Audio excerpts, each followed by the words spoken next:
महाराज श्री आज गुणायतन का दिन में राष्ट्रीय अधिवेशन था। उसमें हमने 5 प्रस्ताव पास किए। एक प्रस्ताव तो हम 5 शहरों में छात्रावास बनाएंगे, जिसमें शुरुआत हम पहले छात्रावास की इंदौर से करेंगे। दूसरा प्रस्ताव महाराज जी, जो गाँव में मंदिर है और वहाँ समाज घर नहीं रहे, तो मंदिर वहाँ से भगवान श्री जी उठ के और शहरों में जा रहे हैं, तो उसको कैसे रोका जाए, उसके लिए एक क्लस्टर बना के एक स्कूलें बनाए वहाँ, और स्कूलों में जो शिक्षक रहे वहाँ उन मंदिर जहाँ जहाँ मंदिर है उनको वहाँ बसावें, तो मंदिर की भी सेवा हो जाएगी, उनको भी रोज़गार मिल जाएगा शिक्षकों को, और बच्चों को पढ़ाई भी हो जाएगी।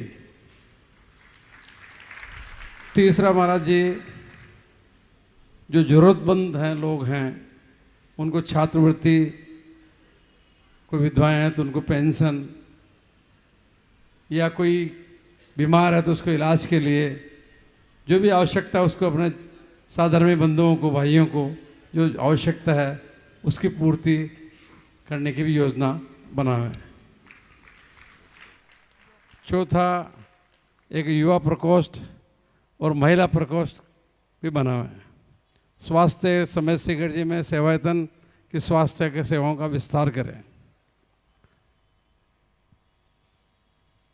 तो महाराज जी, हमने ये प्रस्ताव तो पास कर लिए, लेकिन इस प्रस्तावों को हम आगे कैसे बढ़ें, इसमें आपका आशीर्वाद चाहिए और आपकी प्रेरणा चाहिए। बहुत सुंदर।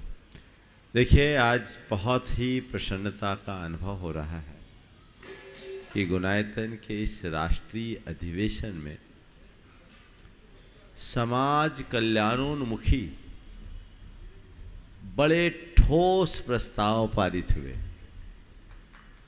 मुझे तब बेहद प्रसन्नता हुई जब आप लोगों ने ये बात रखी कि हमारा मंदिर तो पूरा हो जाएगा, उसके बाद हम क्या करेंगे, और हम अपने आप को मंदिर तक सीमित क्यों रखें, हमें तो उसे और व्यापक रूप देना चाहिए। यद्यपि मैंने हमेशा आप लोगों को यही प्रेरणा दी है कि गुणायतन को एक प्रोजेक्ट तक सीमित मत मानो, गुणायतन एक अभियान है। और बहुत वर्षों से मेरे मन में ऐसी भावना थी कि उन कार्यों का भी क्रियान्वयन किया जाए, पर उस समय हमने ये सोच रखा था कि पहले मूल काम को पूरा कर दें, फिर दूसरे कार्यों को आगे बढ़ाने का उपक्रम किया जाए। लेकिन अब मैं पूरी तरह निश्चिंत हो गया हूँ कि सम्मेद शिखर का काम करने में तो गुणायतन पूरी तरह समर्थ है, बल्कि वो पूर्णता की ओर है। ठप्पाई भर लगना है, प्रतिष्ठा भर की देर है, वो हो जाएगा। लेकिन उसके साथ साथ जो टीम वहाँ काम कर रही है, गुणायतन इतना बड़ा संगठन है, 19,000 लोगों का संगठन, भारतवर्ष का मैं समझता हूँ सबसे सशक्त संगठन, जिसके 19,000 पंजीकृत सदस्य हैं, और सब अपने आप में समाज के बड़े बड़े हस्तियां, आइकॉन्स हैं। तो मैंने हमेशा सोचा कि इनकी प्रतिभा, इनकी क्षमता, इनकी योग्यता और इनके संसाधनों को सही दिशा में नियोजित करना चाहिए। आज आप लोगों ने जो प्रस्ताव पारित किया है वो पूरी की पूरी समाज के लिए एक बहुत बड़ी प्रेरणा बनेगी। हम जब से इंदौर आए, चातुर्मास हुआ, इस इंदौर के चातुर्मास में कई नया इतिहास बना, मंगल प्रवेश से लेकर कल तक, और मैं आज तक की बात कहूँगा, और आने वाले कल में भी आप लोग देखिएगा। समाज में बहुत उत्साह रहा, हर कार्य में लोगों ने बढ़ चढ़ करके हिस्सा लिया। और यहाँ मैंने देखा था कि यहाँ बहुत सारे छात्र रहते हैं। कई छात्रों ने आकर मुझसे कहा कि महाराज जी, हम लोग जहाँ तहाँ रुकते हैं तो हमारे संस्कार भी खत्म हो जाते हैं। यहाँ के लोग भी मुझसे कह रहे थे, महाराज इस तरह की कोई पहल हो जाए तो मुझे बहुत प्रसन्नता है। कि आज गुनायतन ने इस पे औपचारिक रूप से अपनी मुहर लगा दी है और ये इंदौर के लिए गौरव का विषय है कि शुरुआत इंदौर से होने जा रही है और प्रथम चरण में 5 शहरों को चुना जाएगा। ये आप लोग तय करें कि देश में कहाँ कहाँ करा जाए, जो लोग आपको स्थान सुलभ कराए एक पॉलिसी बना करके, तो उसको ये छात्रावास बनाया जा सकता है। और गुनायतन की टीम इतनी सशक्त और सक्षम है कि इसको एक बार शुरू करके पूरे देश में बहुत अच्छे से विस्तारित किया जा सकता है, करना चाहिए। तो ये छात्रावास की शुरुआत, और मुझे लगता है कि हो सकता है कल ही कोई शुभ समाचार आप लोगों तक मिल जाए और उसका श्री गणेश भी हो जाए, उसकी औपचारिक घोषणा कल आप सबके बीच की जाएगी। एक बहुत अच्छी बात है, ये शुभ शुरुआत है और कहा जाता है well begun is half done. जिसकी शुरुआत अच्छी होती है तो उसका अंजाम अपने आप अच्छा होता है, परिणाम अच्छा निकलता है। एक बहुत अच्छा कार्य है। इसी प्रकार जो आप लोगों ने अन्य प्रस्ताव रखे, हमारे समाज के अभावग्रस्त लोगों के लिए कल्याणोन्मुखी कार्यक्रम, ये बहुत ज़रूरी। अशोक जी तो खुद करते हैं कि अपने ट्रस्ट के माध्यम से न जाने कितनों का उद्धार करते हैं। यहाँ पर भी कुछ लोग कह रहे थे जो अनऑर्गेनाइज ढंग से, दोषी जी, पाटोदी जी, बिलाला जी, गोधा जी वगैरह, कि हम लोग करते, लेकिन क्यों ना हम इसको ऑर्गेनाइज तरीके से करें। तो ये जो आपने बीड़ा उठाया है, ये भी एक अच्छा उपक्रम है और इसके लिए पूरा कार्यवाही करने के लिए पॉजिटिव साइन, हाँ चलिए देखिए, ये भी कोई शुभ समाचार ही लेकर आए हैं। उसी अभियान में गए हुए थे दोनों के दोनों देखने के लिए। तो मैं ये कह रहा था कि 5 शहरों को एक पूरा प्रोजेक्ट हाथ में लिया जाए, उनका सर्वे कराया जाए, उसकी कार्य योजना बनाई जाए और उसके लिए आवश्यक संसाधन जुटाए जाए और इस तरह का उपक्रम कराया जाए ताकि हमारे समाज में कोई भी कमज़ोर न रहे, कोई भी अभावग्रस्त न हो। हम किसी को सहयोग नहीं देंगे, हम उसे सहयोग देने लायक बनाना चाहते हैं कि वो इतना समर्थ हो जाए कि किसी के आगे हाथ पसारने की ज़रूरत नहीं, अपितु दूसरों की झोली भर सके, ये सामर्थ्य उसके अंदर आनी चाहिए। ये उपक्रम बहुत अच्छा है। इसी तरह के अन्य जो समाज कल्याणोन्मुखी कार्यक्रम आप लोगों ने हाथ में लिए हैं, बहुत प्रशंसनीय। उसकी एक नीति बनाई जाए और पूरे देश में जहाँ जहाँ गुनायतन के लोग हैं, आज भारत के 23 राज्यों में और 17 देशों में, अब तो ज़्यादा हो गया होगा, गुनायतन का नेटवर्क है। और जो भी गुनायतन के मेंबर हो, भले वो निर्माण निधि का सदस्य है, 100% समर्पित है, आप उससे कहीं भी कोई भी काम कर सकते हैं, करा सकते हैं। जो मंदिरों वाली बात है, हमने जब राजस्थान में बिहार किया था तब ये इस चीज़ का अनुभव किया था कि गांव के गांव खाली, शेखावाटी में हमने कितना लंबा बिहार किया और हर गांव के गांव में एक से एक मंदिर, पर समाज है नहीं। जो 1-2 घर हैं वो भी उठने वाले। अब क्या किया जाएगा? भगवान उठा लोगे, मंदिर का क्या होगा? और इतनी बड़ी विरासत, इसको कैसे संरक्षित किया जाए?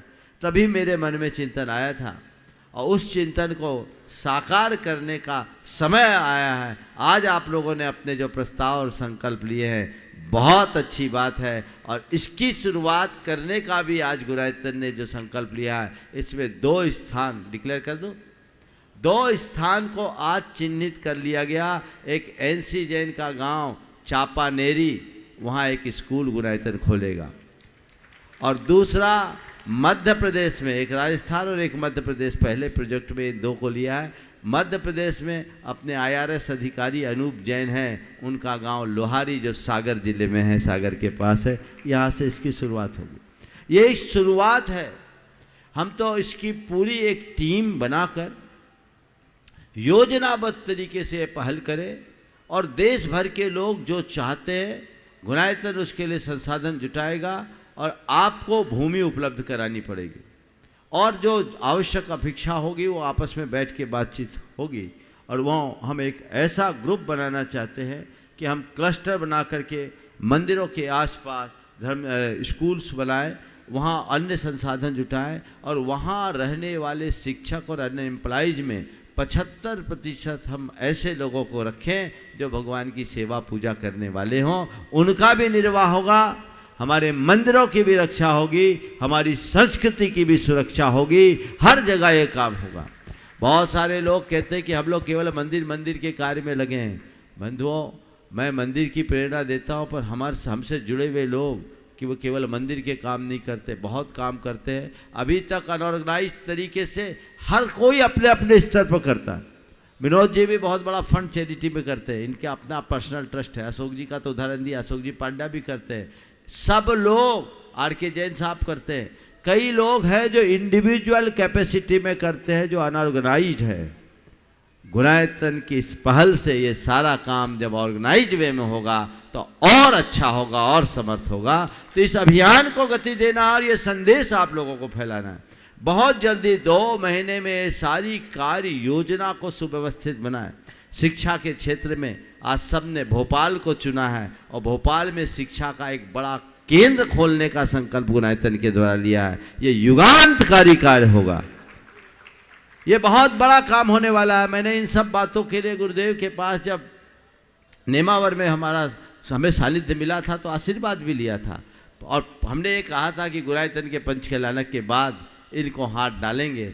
लेकिन अब उधर विलम्ब हो रहा है, तो अब मुझे भी लगता है कि हमारे पास किसके पास कितना समय पता नहीं। शुभस्य शीघ्रम समाचरे। और मैं उन लोगों को कहना चाहता हूँ जो इस तरह के उपक्रमों में रुचि रखते हैं, वो अपना संसाधन लगाए। जितने भी जैनियों की बड़ी कंपनियां हैं जिनके CSR का फंड निकलता है, वो गुणायतन को ट्रांसफर करे। गुणायतन ऐसे कल्याणकारी उपक्रमों में काम करेगा, पैसा लगाएगा और बहुत बड़ा काम होगा। ये एक बहुत बड़ी ताकत बन करके उभरेगी। हम हमेशा लोग टॉप की बात करते हैं, हम बॉटम की बात चाहते हैं। नीचे स्तर पर रहने वाले लोग जो एकदम निचली सीढ़ी पे है, हम उसे ऊपर तक पहुंचाने का प्रयत्न करें। तो आज आप लोगों ने जो निर्णय लिया है, बहुत बहुत प्रशंसनीय निर्णय लिया है, और मैं आशीर्वाद देता हूं कि टीम गठित करें, युवाओं की टीम गठित करें, महिलाओं की टीम गठित करें। और एक प्रस्ताव जो आप लोगों ने रखा कि हमें B टीम खड़ी करनी है, टीम आपके साथ खड़ी है। और मैं तो ये देखता हूं हर जगह सब वर्ग के लोग इतने समर्पित हैं, वो केवल ये चाहते हैं कि हमें कोई जिम्मेदारी तो मिले, बाकी हम सब कर लेंगे। जिम्मेदारी भर मिले, हम सब कर लेंगे।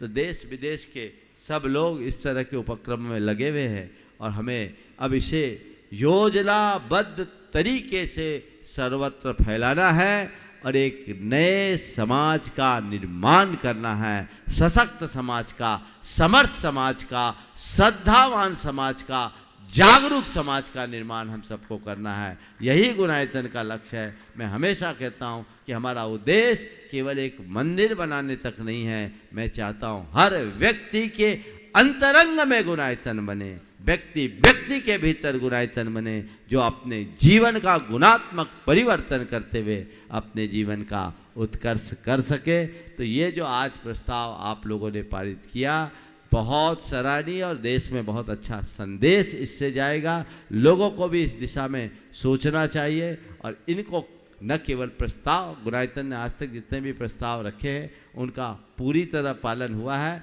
ये प्रस्ताव नहीं बनेगा, बहुत जल्दी पहल होगी, और हो सकता है उसका मंगलाचरण कल ही हो जाए। ये हो सकता है, कल ही हो सकता है, और वो कल मंगलाचरण किस रूप में होगा उसकी भी घोषणा हम कल कर देंगे। हमारे पास पूरी कार्य योजना तैयार है, कल उसकी शुरुआत होगी। और कल शुरुआत नहीं होगी, कल ही होगी। क्यों होगी? कल हमारे लिए बहुत शुभ दिन है। कल बहुत शुभ दिन है। कल परम पूज्य आचार्य गुरुदेव का आचार्य पदारोहण दिवस है। हम उनका आचार्य पदारोहण मनाएंगे, और हम चाहते हैं, हम जो कुछ भी कर रहे हैं उनके शासन को बढ़ाने के लिए कर रहे हैं।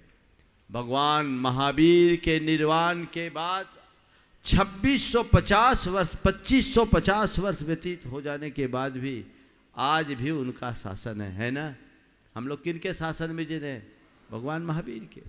तो जैसे भगवान महावीर के जाने के 2550 वर्ष बीत जाने के बाद भी उनका शासन कायम है, गुरुदेव के चले जाने के बाद भी युग युगंत तक उनका शासन कायम रहेगा और हम उनके शासन के अनुगामी बनेंगे। इसलिए ये जो भी बातें हैं ये सब उनके ही विजन को आगे बढ़ाने का, उनके ही मिशन को आगे बढ़ाने का विजन है।